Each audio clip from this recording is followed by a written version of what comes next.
Welcome to Happy, Healthy, Whole, and Rich, where faith meets action and transformation is non negotiable. I'm Tina Brinkley Potts, and I believe now is the time to step boldly into your power, walk in divine wisdom, and claim the life you were meant to live. Each episode, I'll bring you real, unfiltered truth because this world needs leaders who refuse to shrink. Let's get it. Welcome back to Happy, Healthy, Whole, and Rich. I'm Tina Brinkley Potts, and I know who I play for. We are in our Standing in Your Power series, and today I want to take you somewhere real. Not theoretical, not polished, but real. Because standing in your power is easy to talk about when life is cooperating. The real test is what happens when something is actively trying to move you, when the pressure is on, when someone is in your face, when the environment is hostile and you still have to show up. Today's episode is about that moment. It's built around a phrase I've carried most of my life, a phrase that has gotten me through things I don't have pretty words for. None of these things shall move me. Acts 20:24. But none of these things move me, neither count I my life dear unto myself, so that I might finish my course with joy and the ministry which I have received of the Lord Jesus to testify the gospel of the grace of God.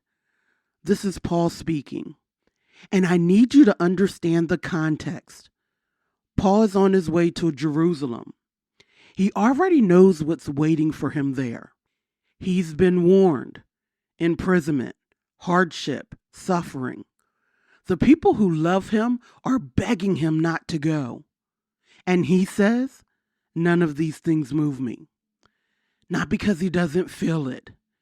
Not because he's pretending the danger isn't real. But because his sense of purpose is so rooted, so settled, that the threat of what's coming cannot dislodge what he knows about who he is and why he's here. That's not toughness. That's not performance. That's rootedness.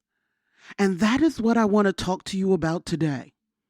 Because there's a version of none of these things shall move me that you perform for other people. And then there is the version that lives in your body, that you've earned, that nobody can take from you because you didn't get it from them. I want to talk to you about that version. I grew up with a mother who struggled with alcoholism and drug abuse. And as a kid, that was hard in ways I didn't always have language for. For a long time, when things got bad at home, I would run to my room and cry. That was my response. That was all I knew to do: get out of the way, get somewhere small, and get quiet. But somewhere along the line, that stopped. I don't know exactly when it shifted, but I know the moment I saw it clearly. I was 16, maybe 17. My mother was really drunk that day, and she was heading for the car. Now, I need you to understand what that meant. It wasn't just about her. It was about what she was about to do, the damage she was about to cause, and something in me just decided. I ran outside before she could get to the car, and I snatched the keys. I looked at her and said, I'm not going to let you cost my dad any more money because you're getting ready to go out and do something stupid. We were standing in the yard, and she looked at me. And she started to move toward me like she was about to charge. I didn't run. I didn't raise my voice. I stood there and I told her, I'm not going to let you hit me because you want to go do something wrong. And I won't fight you because you're my mother. But this is not happening today. I don't know what she saw in me in that moment because something shifted. She stopped. She turned around. She walked back into the house, and I heard her bedroom door slam. I stood in that yard, holding those keys, and something in me had changed permanently. I had learned something that day that no classroom could have taught me. I learned that I could do hard things. I learned that standing firm, not from anger, not from defiance, but from a deep, settled knowing, could change the energy in a room, could stop something in its tracks. I learned that none of these things shall move me before I ever knew that was a scripture. Years later, I was working at Wyoming Concrete. I was the controller. It was a manufacturing firm. And for a long time, I was the only Black woman in that office. Let me tell you what that looked like in practice. Racial slurs, weight jokes, comments designed to remind me that I was not who they expected to see in that seat. Attempts, sometimes subtle, sometimes not, to pull me out of my excellence, to make me small enough to fit their comfort. And here's what I learned in that environment. If I'm doing my job in excellence, none of these things shall move me. Not because it didn't land. Some of it landed. Some of it hurt in ways I processed later in private. But I had already learned something in that yard at 16 that those people in that office had no idea about. I had already stood firm when the stakes were personal, when it was my own mother coming at me, when the thing trying to move me was something I loved. So when it was people who didn't even know me trying to use words to shrink me, I already knew what rootedness felt like in my body. I already knew I could stand in it. Excellence was my anchor. My work was my ground. And none of their noise could move me from it. Paul said none of these things move me. And then he kept going towards Jerusalem anyway. That's the part I don't want us to miss. He didn't just say the words. He walked toward the hard thing. Because the only way to is through. I say that to myself often. The only way to is through. Not around it. Not under it. Not waiting for it to get easier or for someone to clear the path. Through. That's what I did in that yard. That's what I did every day at Wyoming Concrete. I didn't wait for the conditions to be comfortable before I showed up fully. I showed up fully and let my presence change the conditions. That is what I mean by being rooted. You don't move because someone wants you to. You move when you decide to, in the direction you choose on your own terms. Ernest Holmes wrote that we are not victims of the world we see. We are victims of the world we believe. Read that slowly. Not victims of what's happening around us. Victims of what we believe about what's happening around us.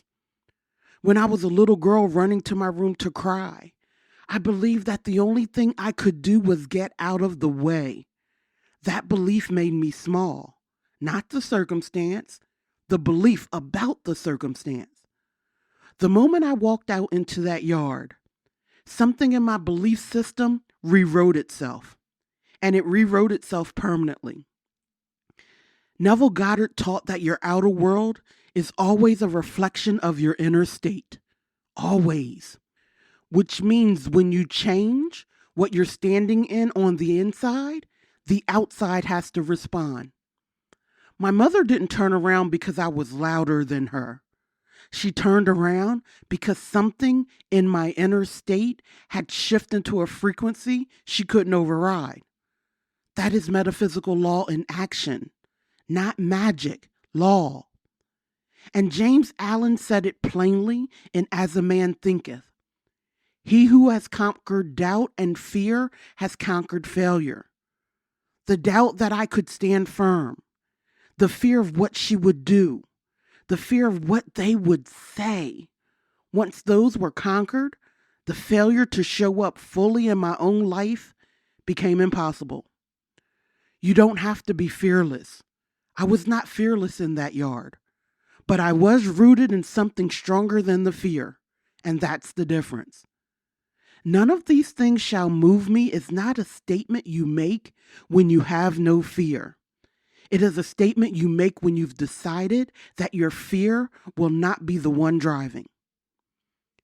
I want you to think about what tries to move you, not in theory, specifically.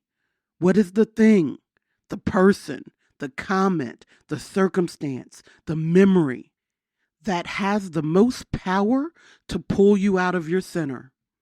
Write it down. Name it. Don't be afraid of it on paper. Now ask yourself this. When did you first learn to be moved by this? Was there a moment, a season, a person who taught you that this particular thing had power over you? Because most of our triggers have an origin, and naming the origin starts to loosen its grip. Second question. Have you ever had a yard moment, a time when you stood firm in something hard and surprised yourself? It doesn't have to be dramatic. It might be quiet. But there is a moment somewhere in your story where you did not run, where you held your ground and something shifted. Find it. Write it down. Because that moment is evidence. Evidence that you already know how to do this. Third, what does it cost you when you get moved? In peace, in energy, in time, in the direction of your life. What does it actually cost you when you let that thing have power over you? Get specific. And finally, what would it look like to walk toward your Jerusalem? What is the hard thing you have been waiting for conditions to improve before you move toward? What would it look like to go through it instead of waiting for a way around it? The only way to is through, and you are more prepared for it than you think. Here's what I want you to carry with you today. Rootedness is not something you perform. It's something you earn through the yards you stood in, through the offices you showed up to, through the moments when something tried to move you and you discovered, maybe to your own surprise, that you're still standing.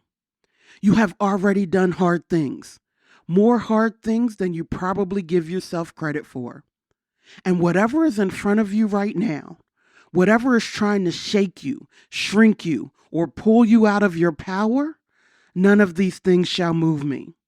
Say it like you mean it. Say it like you're standing in the yard at 16 and you just decided who you are. And then remember this, the affirmation I come back to again and again, the one I say to myself more times in a day than I can count.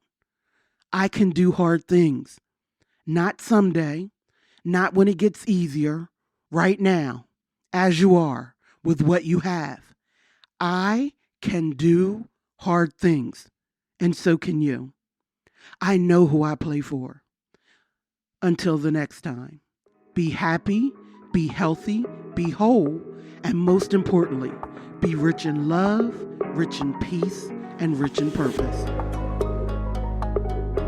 If this message spoke to you, don't keep it to yourself. Share it, live it, and let's grow together.